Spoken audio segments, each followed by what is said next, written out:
This is the JDM series. We've got updates on all of the Japanese stuff that we've got in the stable. The MR2 has had a lot going on, the Datsun has had a lot going on, and we've got the new car reveal. That's right, there's a new car that I've got that's currently in a build process, and the worst kept secret will be revealed at the end of this video. But first of all, what have my JDM cars been up to? And if you don't know about them, let me give you a quick rundown.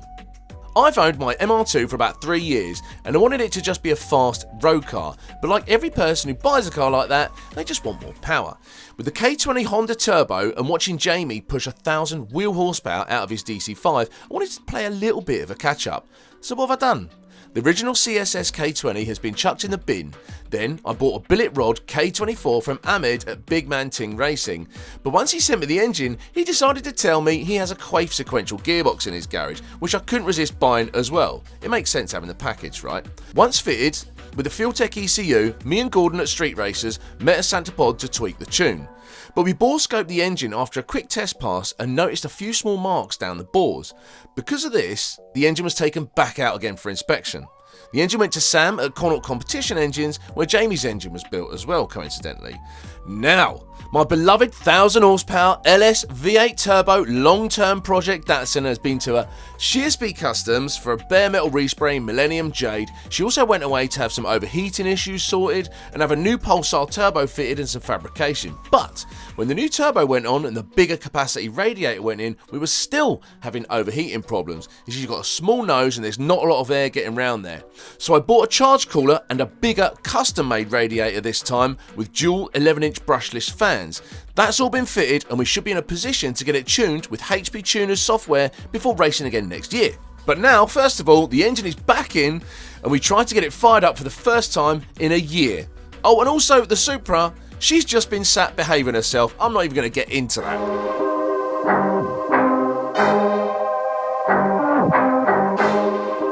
This video is proudly sponsored by HP Tuners, the industry leaders in ECU calibration. They make all the hardware and software you need to tune your vehicle. Head to their website now, or if you'd rather have a professional do it, check out their dealer map. They make the tools, you make the power. As we work on. So Owen needs homing, so if anyone's got a room. I love it when you call. Once again, this is no relation to Kent Carcraft as a business. Luckily, Owen isn't a proper mechanic in that sense. He does MOTs and service because they're the easy bit. Way! Do the easy bit, yeah. All day long. Any thoughts on that? I don't get dirty. You don't get dirty. No. How many miles before that detonates again? Fucking hell, it smells of skunk over here. I reckon. I'm saying by this time next week, that's already damaged. Yeah, I think possibly. This is the result of working till 2 o'clock this morning. We've got plugs in it. I put oil in it, fuel. No, I haven't put fuel in it. I put oil in it, gearbox oil. I think I've cranked it to make sure we've got oil pressure. Now is the moment, after nearly a year, to know whether or not it's going to run.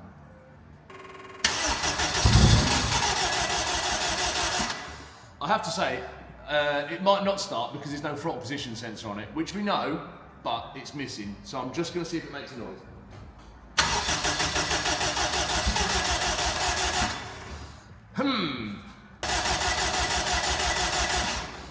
Okay.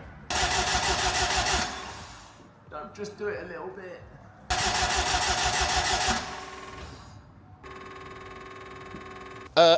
We had a slight problem. It's been a year since I last used this. I cranked it, it made a bit of a noise, didn't really do anything. Cranked it, and I think it was dead fuel. So, to say I'm nervous about this is a bit of an understatement. Good job I've got good wingmen here with me. Fuel pump, that's a good sign. Please work. That's a good sign. Same battery voltage. It did try and do something then, didn't it? It wasn't just me.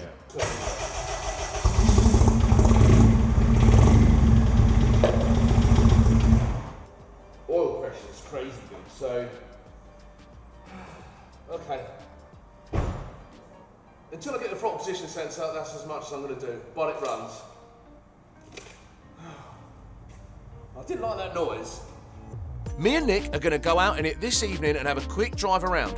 Gordon is going to tap in via TeamViewer and check the tune. It's changed a little bit since the car was last together, so we need to make sure it's safe to drive on the road to run it in before it gets tuned properly at street races in the next video.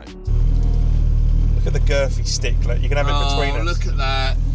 So, this is the first kind of drive of the car, but we can't go crazy with it straight away. We are going to go on TeamViewer with the Fuel Tech software, do a log of what tune is on there, because the engine's got cams, uprated cams in it now. So the tune's got to be right. So I can't just chuck the engine in and then go for it again, because we could end up hurting something. So we're going to go out, do some data logging, and then send that to Gordon, and Gordon's going to review it and see if he can make some tweaks. That's basically it. And for those of you who want to know, yes, it is that loud in here. This is danger to manifold. Yeah. And a bit of spark's going to come out from over there. It's been a long time coming, hasn't it? It's a journey. This has been such a journey. But we're getting there. We are getting The there. last time I sat in this car with you detonated a drive shaft. Yeah, or a gearbox. I mean, drive shafts are fun, didn't it? Yeah. He said press start log when I'm out on the road, so... Okay. It's incredibly loud in here. I mean, so's the... That clutch, though. I hate the clutch in this. You cannot drive it slowly. It's like... Oh my God!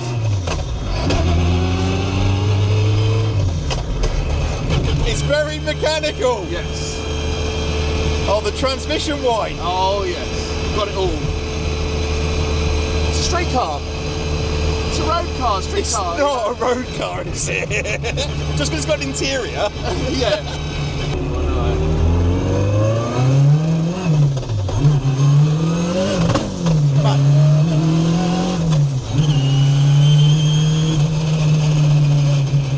What is wrong with you? That was about third of the throttle. Nah. That's insane. Yeah. Honestly, it's frightening. I just think that's dangerous. Yeah. That is the most ridiculous. Hang on, it's. Right, you can stop the log now. Well, I don't think it did it. So, for those of you who can't, actually, I could probably.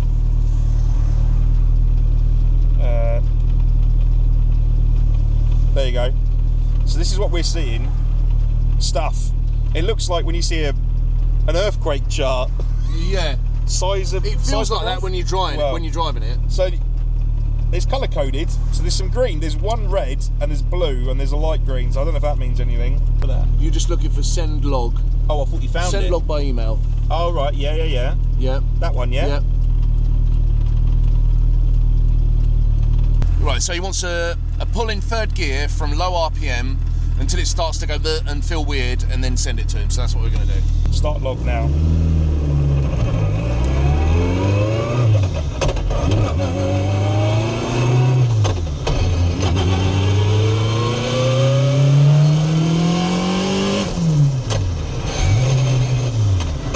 Right, stop it now. That was enough. So we had a bit of a technical error. Actually, it was user error. It didn't record any of the data we were trying to record whilst driving this car at night, or maybe 3 or 4 pulls after that. And by this point, Gordon was getting a little bit frustrated. It's now 8 PM and I think we were testing his patience. He said, I want to try something. Normally when someone says that, it's either really good or really bad. Really bad. Serious beat boops going on here. Pod. Pod tune. Pod tune. This is the fuel table, but that actually is a piece of art. You can just have it displayed. You can just choose it. This is Amazon. He's on an Amazon website. What is he doing? Duty cycle. He looks so clever, doesn't That's it? turbo stuff. Look at all these colours he's saying. Look, I've got all the colours here. Beep boop. Can you do the same in third again? Oh my God. Right, do it now. Oh, I think he's in charge, mate. Oh, is he? I don't think I'm in charge. Look at me. I am the captain now. He's doing stuff. Actual gear 1 has come up.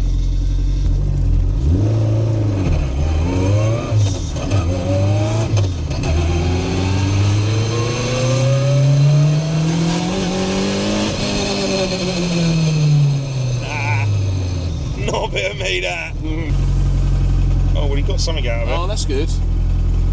This might be secret sauce, but don't show him that. Yeah. That was 8 psi.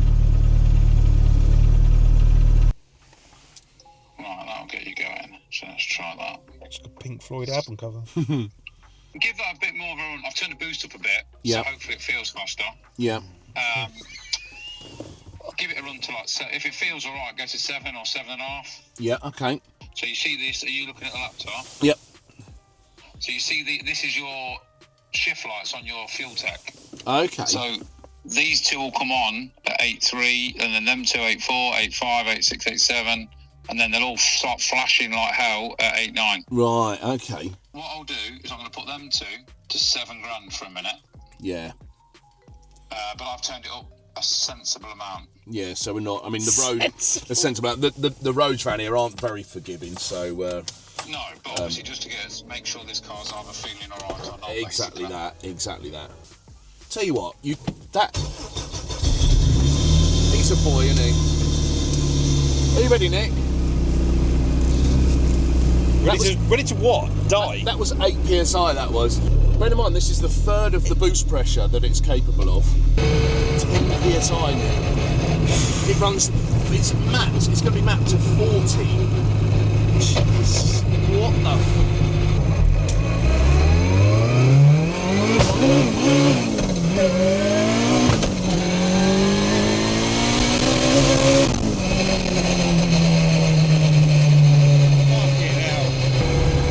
One thing he did tell me is you've got to be firm with the gear change. You can't, like, half-arse it.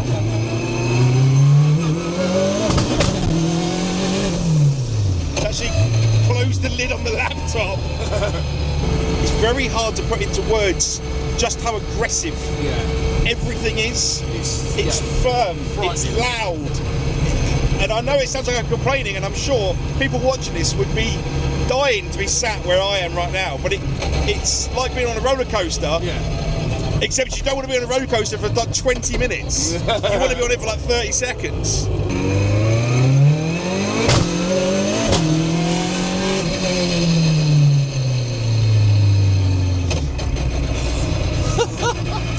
To be like this that. This is literally tickling it. This is probably making, because obviously the sensation of the sequential makes it feel faster. Because you're not losing any time. No. You're not clutch down, change, back it's up. Probably 550 horse at a guess. Really? If that, probably 500. Really?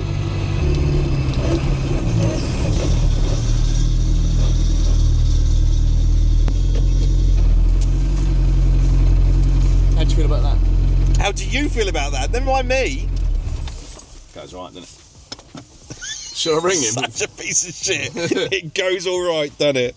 Hello, mate. Right, yeah, that did. That definitely felt livelier. It didn't feel like it was making much more boost though.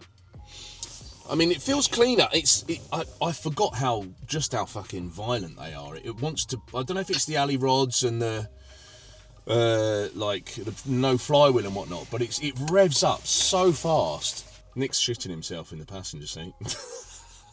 You're not even going to power yet. What sort of power do you think that's making, just as an example, give or take? I don't know. I suppose 10 psi with that setup should be 400 horse. Yeah, we're looking Maybe at twice more. that. Yeah. Is it wheel spinning as well?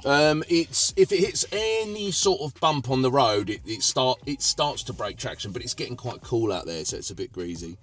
Yeah. Because second gear looked like it got loads of wheel spin. Maybe.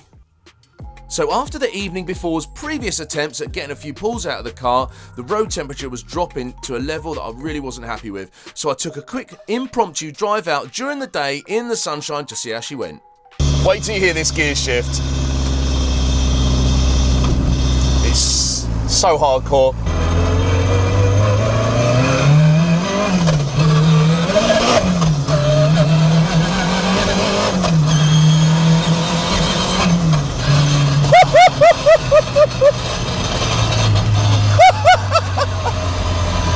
Honestly, it is terrifying. It wants to throw you off the road. It is absolutely terrifying. I love it.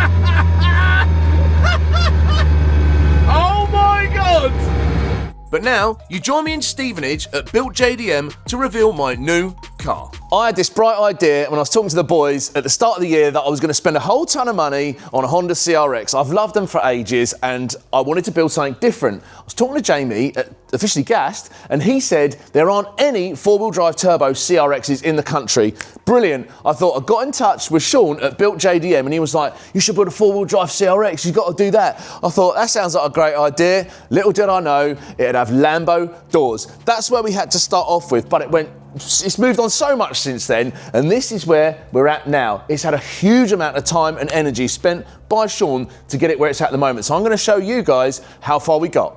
I'm going to put it up in the air and show you exactly what it takes to even start putting a project together like this. So let's go and see what's been done.